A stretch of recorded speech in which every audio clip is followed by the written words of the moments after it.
finally from Muse Games. We have our amazing title, Guns of Icarus Alliance, released today. I am a long-term player and a huge fan of the game and got into this by pure fan base.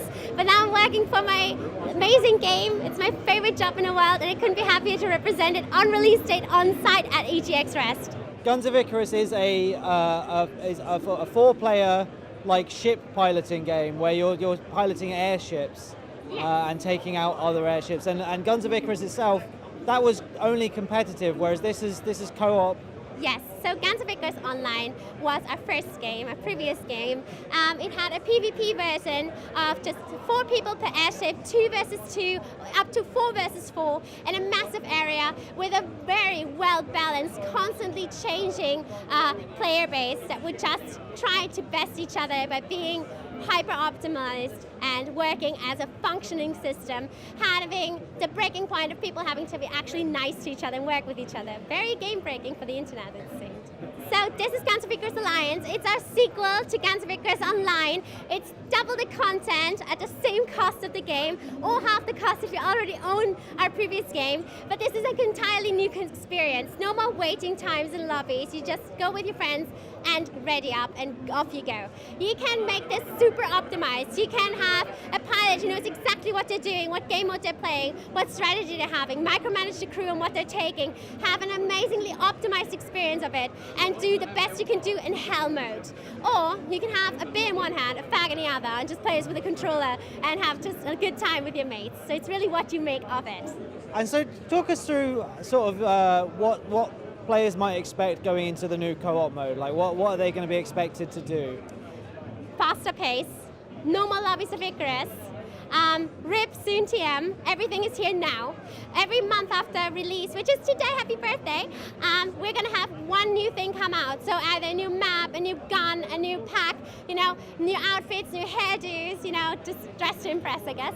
And it's constantly going to keep growing and it's constantly going to keep being an amazing experience. You have different game modes, you have a retrieve, you have a survival, you have tasks to do that the AI director is just trying to lead you through smoothly.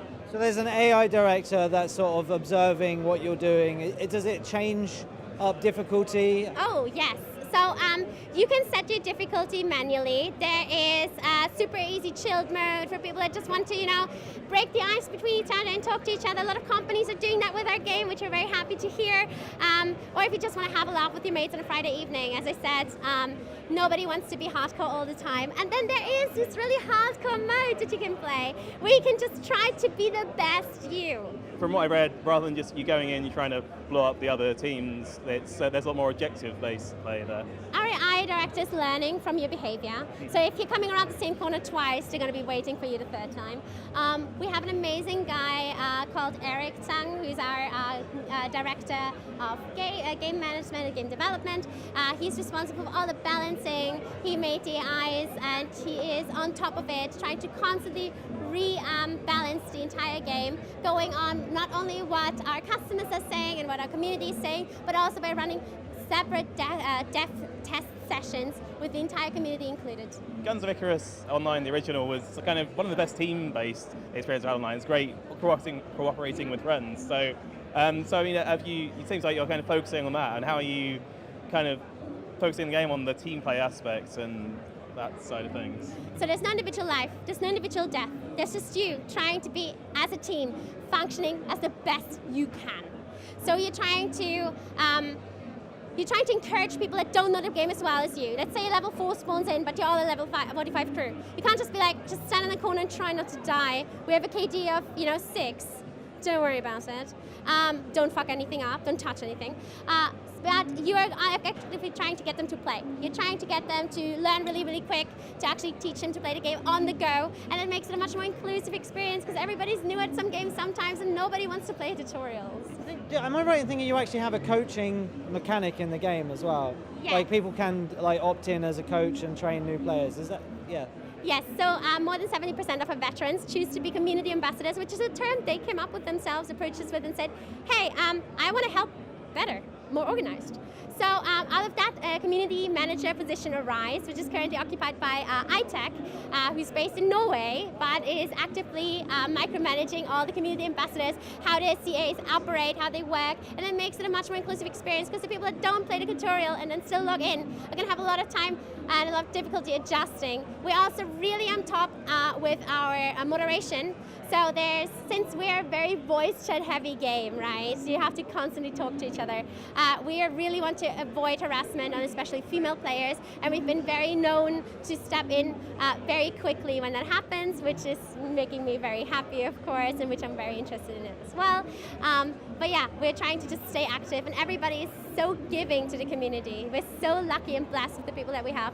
We just hope it attracts more amazing people. Alliance does address one of the biggest problems that I personally, when I first played Guns of Icarus, and I think probably a problem that's sort of been an on and off for Guns of Icarus, which is a sort of fluctuating player base. Because now, obviously, you're able to just play with your mates who you know have the game. Yes, so that's exactly the idea. This is the aspect where we're taking the hardcore kind of like out of it and dialing it a little back and keeping it up to you about how much strategy you want to put in it. Because sometimes you just want to have a laugh, but you're in a lobby where 3 other ships are arming to the teeth, trying to constantly adjust what ship am I taking, what weapons am I taking, oh, they switched, another 10 minutes of prep time. We're just like, I have 10 minutes to lecture, I want to get a game in. And this is doing it for it. As you can see here, it has a timer on the game, so you know exactly this is going to take 10 minutes of my time. After that, life or death, it's over. The other thing is, we're not only carrying our player base from the previous game in it, we're reviving a lot of the people that owned the game, because we had more than 1.5 million sales, and those are just the sales that the Steam Cubes we gave away, not the charity sessions we did, just the people that bought it. So people own the game, and you're going to get them back on. Yes. So it's half price for someone that owns the game, is that right? For a bit of time, it's going to be half price. We're constantly going to do, we're always going to make it cheaper for people that own the game already, because there's no reason not to. And there's always going to be a bundled price. That means right now it's, I think, £15 in England for both the games, which is half price because it's £13 each, really.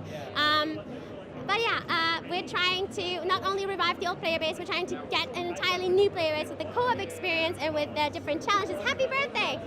And also with the different kind of game modes. Now it's not only a game that you can play instead of going to a pub, now it's a game that you can play in between lectures. And that's going to make a huge difference. And is it staying just on Steam, or are you looking to put it anywhere else? Yes, we're currently looking at a Sony PlayStation 4 release that we're very actively working on now with the PC, Macintosh, and Linux co-op and cross-platform. We're also looking at other platforms like, as I said, Sony, but if Xbox and Nintendo Switch are interested in us, we're super interested.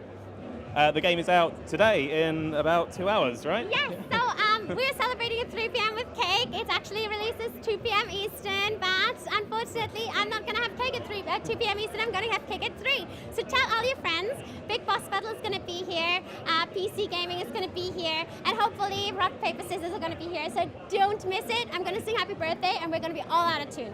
I think judging from last year, actually, people aren't going to be watching this today. So it came out about 4 weeks ago. Well, better time to play it than now. Yeah, well, thank you again.